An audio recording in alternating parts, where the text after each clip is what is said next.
Hello, this is John from caveofprogramming.com, and this is a tutorial on the static keyword in Java. So I'm in Eclipse and I've got my main program here, and I'm going to start by creating a class up here which I'll call thing, and I'm going to give thing two member variables. I'll make them both public, and let's give this a name variable of type string, and I'll also give it another variable of type string called description. Now description I'm going to make static, so before the string type here I'm going to put the keyword static, and we'll have a look at what the difference is between this and this. So if I, oh, and by the way, I should mention that usually if you have member variables, most of the time you declare them private or protected, which we'll look at later in this series of tutorials. But just for this tutorial, I'm going to make them public to keep things simpler. So I'm going to declare a couple of thing objects here. So let's have thing1 equals new thing, and I'll have a thing2 equals new thing. Now with the name variable here, each thing object has its own copy of name, so I can set thing1.name equal to Bob and thing2.name equal to Sue, and of course I can display those with a sysout. So let's say thing1.name and sysout control space thing2.name, and of course if I run this it's going to say Bob and Sue. The difference with the static member variable here is that each object does not get its own copy. Static member variables, also known as class variables, belong to the class, and there is only one copy because there's only one class. So if I want to access description, I access it via the class. I type the class name, description equals I am a thing, and I can do sysout on that in the same way, thing.description. So variables like this, which aren't static, are called instance variables, because every separate instance or example, or in other words, every separate object of the type thing gets its own copy. Whereas static variables like this are often known as class variables because they are associated with the class. So if I run this, we'll see down here it says I am a thing. And let's also have a look at static methods versus instance methods, because if I create here a public show name, let's say, I can do in here sysout name, and so I'm just outputting the name using this instance method, and I can replace my sysouts down here with a call to thing1.show name, and I should put the return type here, void, and thing2.show name like this. So if I run that, it's just going to do the same as before. I'm just calling these methods to output the name for each object. Now, as you might suspect, with a static variable, let's just maximize the editor here, Control M in Eclipse. With a static method, you can access it via the class. So if I write public static void, let's say I'll call it show info, then I'll just do a sysout in here, and I will put hello just for the moment. So to run this show info, I just say thing, the class name in this case, dot show info, like that. So I'm accessing it via the class. And let's get rid of this sysout. and if I run this now, it's going to output hello. So I'm running this static method here via the class. Now there are a couple of things to bear in mind here.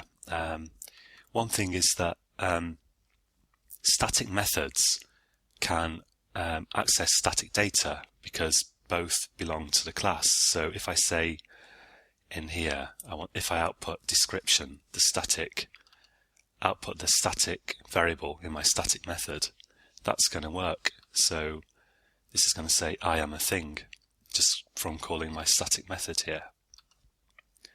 But static methods can't output instance variables like name. This gives me an error which says cannot make a static reference to the non-static field name. And that makes sense if you think about it, because the static data, the static instance variables exist before you've even created any objects from your class. So how can this know about the name which is associated with particular objects? It can't. So let's just put won't work. On the other hand, the instance variables can access the static data because, the instance methods can access the static data because, of course, by the time you've got objects, of course, you've already got the class. So methods attached to the objects naturally can access data attached to the class. So in this show name, which is an instance method, a normal sort of method, I can output description here. So let's just put a plus in there and some punctuation. And if I run this, I'm going to get, so this is from the static method here, I am a thing, and the instance methods are outputting I am a thing Bob, I am a thing Sue. So the instance methods can access the static data. Now, you might be wondering what you can use static for, and there are several uses that spring to my mind, and I'll show you some of those here. Of course, one use is that if you've got a method that takes some arguments and outputs some data, but never deals with the instance data of the class, then you could make it static, because you only need really instance methods if they somehow deal with the instance data of the class. But there are a few other interesting uses as well. So let's say let's have a look at one typical use of static, which you can find in many places in Java, but a good example is the math.class. It's a standard part of the Java library, and the math.class has constants attached to it, for example pi. So if I output math.pi, you can see that I'm accessing a variable here, well, a constant actually. I'm accessing some data via the class math, which might lead you to suspect correctly that it's static. So if I run that, here we get pi being output down here, just from this. So let's see how we can make our own constant in the same way.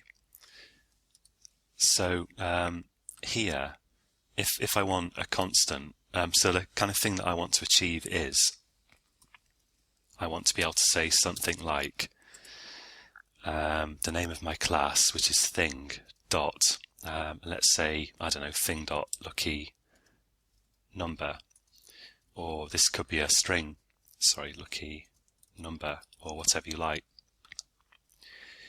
Now see, pi is a constant, which means I can't reassign it. I can't do math.pi equals 3.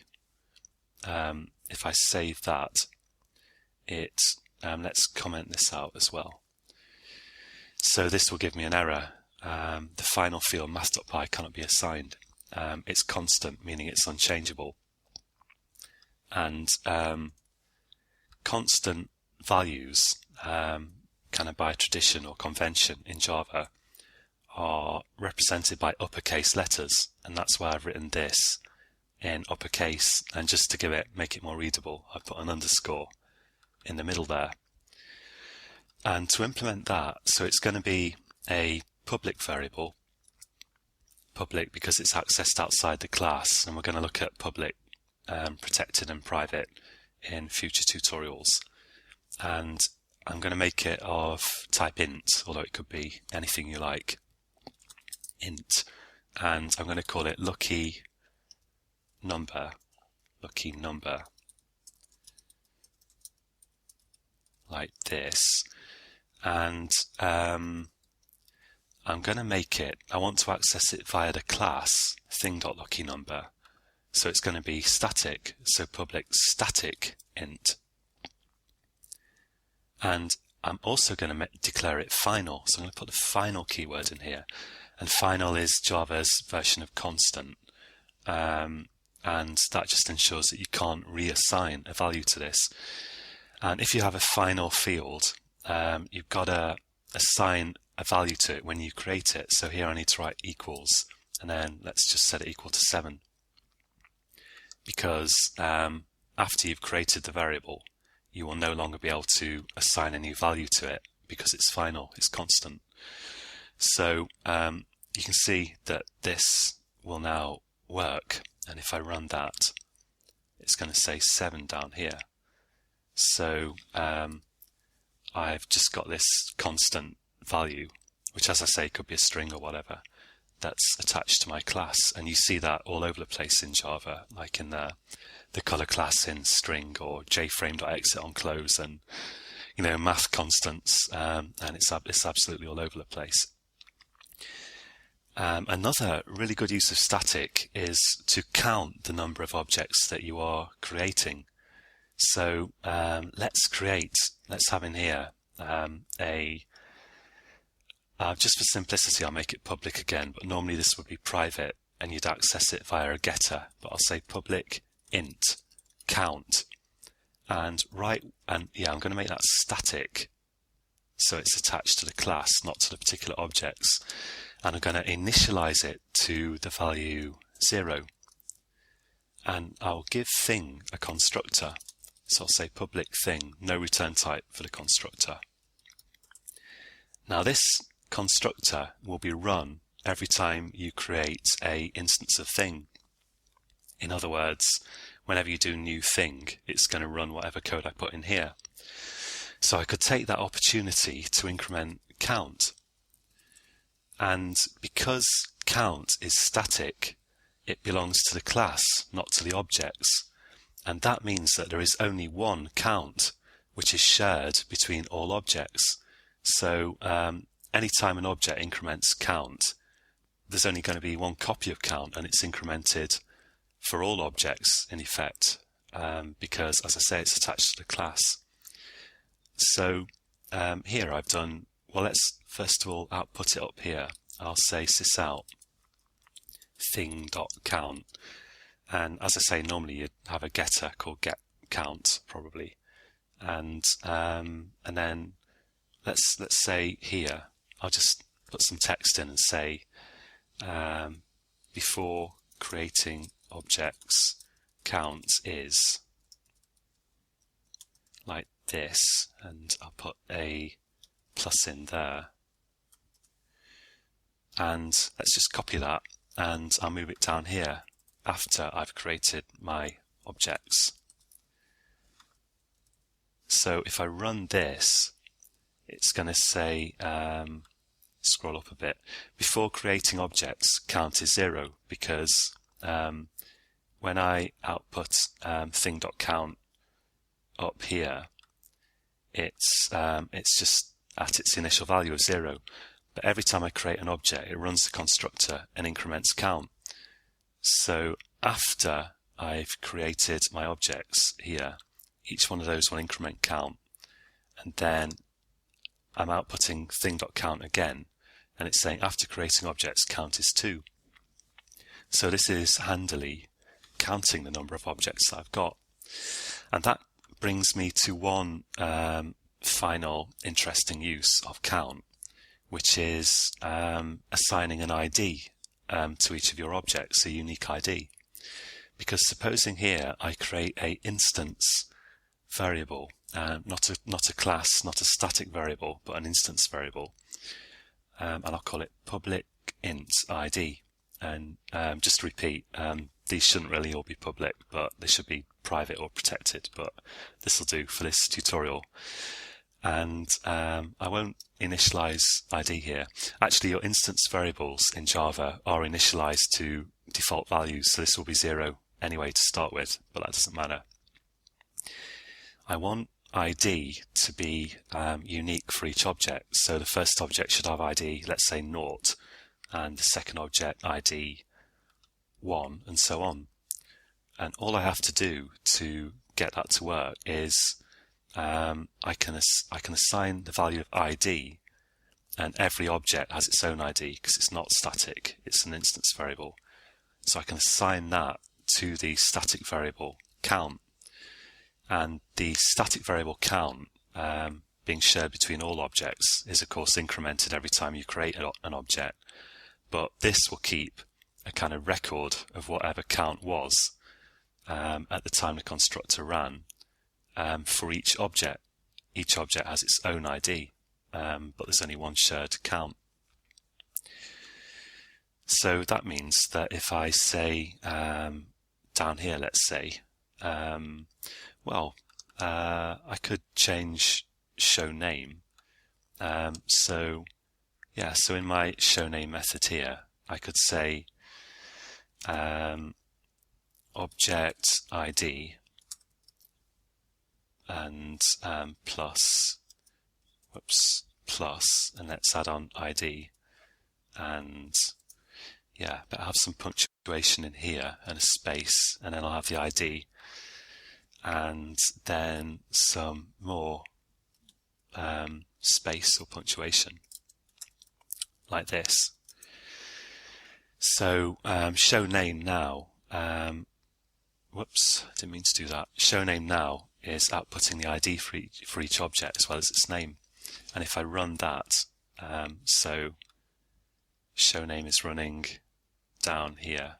If I run this program, it's saying object ID 0, I am a thing, there's the static description, and instance data again, Bob. And second object ID 1, again instance data, I am a thing, static data, and then the name Sue, which is instance data. So it's quite a lot to take in for one tutorial, but I'm going to put this code on caveofprogramming.com, which is all one word, so you can take a look at your leisure if you want to. And the approach I always take myself to learning this kind of stuff is just basically use it, copy it and paste it in and get it to work. And after a while, you sort of start to get a feel for it. And if it seems at all obscure now, after just using it and working with it a bit, you'll start to see that it's pretty simple, really. It's not too bad. So that's it for this tutorial. In the next tutorial, we're going to look at string builder, string buffer, and some advanced string formatting, which we'll need before we go on to some more stuff to do with objects. So join me again then, and until then, happy coding.